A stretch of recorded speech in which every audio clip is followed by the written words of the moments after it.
नमस्कार, आपका स्वागत है।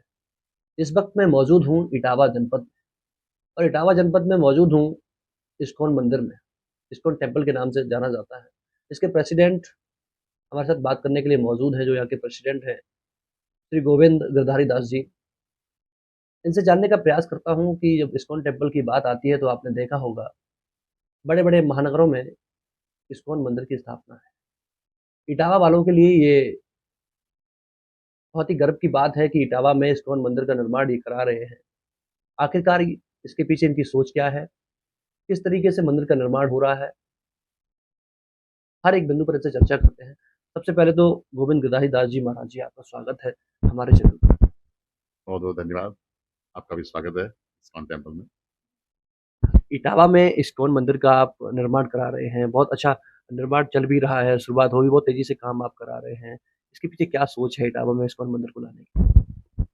मंदिर, सर्वप्रथम तो आपको बताना चाहेंगे कि मंदिर एक ऐसी जगह है आध्यात्मिक दृष्टि से। जैसे भौतिक जगत में हम लोग जब बीमार होते हैं तो हॉस्पिटल जाते हैं इलाज के लिए। तो मंदिर आध्यात्मिक स्पिरिचुअल हॉस्पिटल ऑलरेडी है। मंदिर को खोलने का उद्देश्य यही है कि जो हमें परमानेंट बीमारियां हैं उनका परमानेंट इलाज करने के लिए, जैसे उधर निश्चित जगह होती है वैसे यहाँ निश्चित जगह है आपका मंदिर। और परमानेंट जो गारंटी शुदा भौतिक दुनिया में हो सकता है हमारे डॉक्टर साहब इलाज से ठीक भी कर दें, लेकिन ये नहीं कह सकते आप हमेशा के लिए ठीक हो गए। लेकिन यहाँ पर ऐसा इलाज होता है, ऐसी बीमारियां जिनका इलाज भौतिक दुनिया में है ही नहीं, और वो जो बीमारियां हैं उनका इलाज यहाँ गारंटी से ठीक करते हैं। और वो भगवान गीता में कहते भी हैं। तो भगवान कहते हैं ना कि सर्वधर्मान परित्यज्य माम एकम शरणम व्रज अहम त्वाम सर्व पापेभ्यो मोक्षयिष्यामि। तो जब भगवान खुद कहते हैं कि मेरी शरण में आओ, तो सिर्फ यहाँ आना है, इलाज शुरू हो जाता है। और इलाज ऐसा होता है कि जन्मों जन्मों का जो कलमश हमारे आपके अंदर भरा हुआ है, हम आप सब जीव हैं, और पाप कर्म जो किए हुए हैं अज्ञानता में, उनकी वजह से जो हमें कष्ट मिल रहे हैं, बार बार 84 लाख योनियों में आना जाना हो रहा है, तो उससे हमेशा के लिए मुक्ति मिलती है। और जो आपका असली घर है, असली स्वरूप है, शाश्वत, वो है आपका धाम, जहाँ पर भगवान निवास करते हैं, गोलोक धाम। क्योंकि हम लोग सब उन्हीं की संतान है। क्या कहते हैं ना, परम आत्मा, हम लोग आत्मा है उनका अंश, लेकिन वो हमारे पिताजी हैं परम आत्मा। तो मंदिर खोलने का उद्देश्य यही। चूँकि हम भी यही जानना चाहते हैं आपसे और तमाम देश भर के दर्शक भी यही जानना चाहते हैं। इस मंदिर का निर्माण आप करा रहे हैं, आपने उद्देश्य बता दिया कि उसके पीछे का उद्देश्य ये रहा।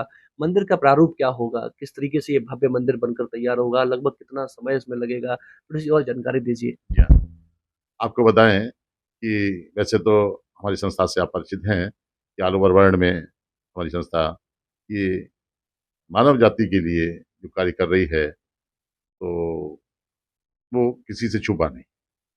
उसी कड़ी में हम लोग यहाँ पर इटावा में भी ये मंदिर बना। और एक बात दोहराना चाहेंगे आप? जी, मेरा सवाल ये था कि किस तरीके का प्रारूप होगा मंदिर का? क्या-क्या किस तरीके से टपक से जो हाँ, तैयार हुआ है? प्रारूप यहाँ का जो स्ट्रक्चर वगैरह है वो तो आर्किटेक्ट के बनाने से बनता है, और उसको भव्यता देते हैं भक्त लोग मिलकर के सब, और उसे बनाते हैं बड़े ही मन से। क्योंकि प्रकृति में जितनी भी वस्तुएं हैं वो सारी भगवान के द्वारा बदलते हैं, और भगवान की सेवा में वो हम लोग लगाते हैं। तो हम लोग प्रयास ये करते हैं, कहीं भी इस्कॉन का मंदिर बनेगा तो भव्यतम अपनी क्षमता से अधिक बनाने का प्रयास करते हैं, फिर भगवान। चूँकि अभी मैंने भी भ्रमण किया है, मैंने देखा है कुछ वृक्षों को भी यहाँ लगाया गया है, कुछ फल देने वाले वृक्ष हैं, कुछ छाया देने वाले वृक्ष हैं। कहा ये भी जाता है कुछ वृक्ष तो आपके यहाँ ऐसे हैं जिनके मात्र छाया में बैठने से आप निरोगी हो सकते हैं। उन वृक्षों के बारे में थोड़ा-सा बताएँ? हाँ, आपने बहुत अच्छा प्रश्न किया। ये जो वृक्ष है ना, कि भगवान को, भक्तों भगवान कहते हैं ना, पत्रम पुष्पम फलम तोयम, भगवान प्रसन्न होते हैं। तो भगवान की प्रसन्नता के लिए ही भक्त लोग सारे कार्य करते हैं, चाहे वो नृत्य हो, चाहे गायन हो, चाहे आराधना हो, या सुनना हो या सुनाना हो, भगवान इससे प्रसन्न होते हैं। जब भगवान के बारे में चर्चा होती है तो भगवान गीता में कहते भी हैं कि जो है, जो मेरे बारे में दूसरों को बताता है मैं उससे अति प्रसन्न होता हूँ।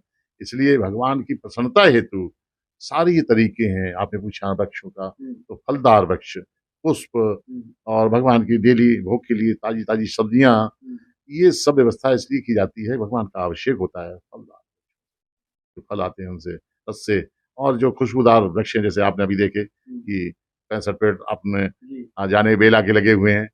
तो ये जब सुंदर भगवान के लिए डेली माला जो बनाई जाती है ना, इन्हीं सब फूलों से बनाई जाती हैं, और तोड़ करके सुंदर सुंदर फूलों से भव्यता के साथ जो हमारे भक्त लोग हैं, माताएं विशेषकर, वो भगवान की चुन चुन के एक एक फूल को बनाती हैं ताकि भगवान प्रसन्न हो। तो इसलिए फूल और सब्जियां और फल खुशबूदार, क्या नाम है वो, और विशेष रूप से हमारी तुलसी माता जी, आप देख रहे हैं, पीछे देख रहा हूँ। हाँ देख रहे हैं आप कि तुलसी माता जी अभी सर्दी की वजह से, अच्छा, पीछे जो ये गुरुदेव है, हाँ, गुरुजन है, इनका क्या नाम है, क्या थोड़ा सा? हाँ जरूर बताना चाहेंगे। आप हमारे प्रभु जी गुरु महाराज हैं, प्रभु जी गोपाल कृष्ण गोस्वामी महाराज। आपको बता दें, आप जो है, जो हमारे फाउंडर आचार्य हैं शिल जी, उनकी आप शिष्य हैं। आखिरी इटावा वासियों के लिए आप क्या कहेंगे, क्या मैसेज? इटावाबाद से आपको बताएं, जब हम कानपुर से यहाँ पर आए सेवा में, तो हम थोड़े से, हमें लग रहा था हमने कि इटावा की शक्ल पता नहीं कैसी सुनी है, अब तक निकले क्या, लेकिन आप सबके बीच में आकर के हमें बहुत प्रसन्नता हुई। इसलिए यहाँ के लोग बहुत अच्छे हैं। और बता दें आपको, भक्ति का बीज भी उनके अंदर पहले से पड़ा हुआ है, सिर्फ उसको खाद पानी देना है और वो प्रस्फुटित हो जाता है। और इसलिए आपको बताएं, अन्य जगहों पर जब हम लोग भगवान के बारे में बताते हैं तो हमें ज्यादा मेहनत करनी पड़ी, यहाँ ज्यादा मेहनत नहीं करनी पड़ रही। यहाँ के आप सब इतने बढ़िया हैं, और आप बता रहे हैं कि अभी तो शुरुआत में नहीं अच्छे से हम लोग कर पाए, व्यवस्थाएं नहीं अच्छी से बना पाए, फिर भी हजारों लोग जुड़ चुके हैं। और जब भी कोई सेवा का समय आता है तो एक से बोला हाँ सभी। अपना सर कीमती समय देने के लिए हमें महाराज जी बहुत बहुत शुक्रिया। आपका भी बहुत बहुत धन्यवाद, क्योंकि ये भी भगवान की सेवा है। क्योंकि जिन बातों का भी हम आप जाने, इनको कितने हमारे जो दर्शक बंधु हैं, भक्त हैं, वो सब जानेंगे, और वो सब चल करके एक बार आएंगे, भगवान का दर्शन करेंगे। आपको बता दें, यहाँ पर सुबह 4:30 बजे पहली आरती होती है। अभी सर्दी की वजह से हम 5 बजे कर रहे थे, बाकी नए हैं यहाँ पर, नई जगह है, लेकिन हमारा सबका टाइम एक ही रहता है पूरी वार्ड में। और उसके बाद आरती होती है, और उसके बाद फिर जो सिस्टम है वो आपको थोड़ा बताना चाहेंगे। और हाँ, आरती आरती के बाद फिर हम लोग जप करते हैं, वो आपको कंपलसरी है, खासतौर से जो दीक्षित भक्त हैं, उनके लिए तो कंपलसरी है, और नए भक्तों को भी कंपलसरी है। तो 2 घंटा जब होता है, उसके बाद फिर दर्शन आरती होती है, और फिर जो है हमारा डेली भागवतम का क्लास, उसके बाद प्रसाद, और प्रसाद के बाद फिर अपनी अपनी सेवाओं में सब लोग लग जाते हैं। शाम का भी ये रहता है, 4 बजे मंदिर खुल जाता है, और खुलने के बाद और फिर भगवान की सेवा होते होते शाम को आरती, गीता क्लास, और फिर भगवान को शयन आरती, शाम को ये गतिविधियां रहती हैं। और कभी भी आप लोग आ सकते हैं, सारे हमारे क्षेत्र के जितने भी भक्त हैं, इस माध्यम से जो हमें सुन रहे हैं, उन सबको हम लोग बड़ी विनम्रता से सादर आमंत्रित करते हैं। आइए, भगवान का दर्शन करके आप अपना आध्यात्मिक लाभ लीजिए। तो हमारे साथ बात करने के लिए इस समय मौजूद ये थे गोविंद गिरिराज दास महाराज जी थे। इन्होंने जिस तरीके से इस्कॉन टेम्पल के बारे में बताया, और हमें भी यही जानकारी मिल रही थी। इटावा वासियों के मन में काफ़ी सवाल थे।